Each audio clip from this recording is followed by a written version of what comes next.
Makka Mukarramaga hojilarimiz kelib, mana uyiga sovg'alarni olishib, ibodatlarni qilishib, uyga qaytmoqdalar.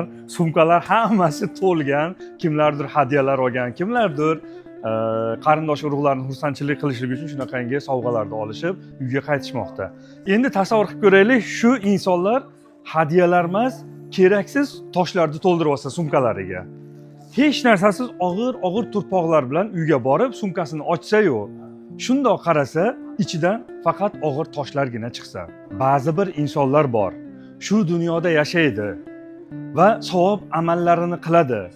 Oxirat diyoriga borgan vaqtlarida shundoq amal daftarlarini ochsa, unda faqatgina og'ir toshlardan boshqa narsa chiqmaydi degan mazmunda hadislari bor. Shuning uchun bu joylarga kelganda xolis niyat qilib ibodatlarni faqat Alloh uchungina qilishlikka rag'bat qilishligimiz kerak.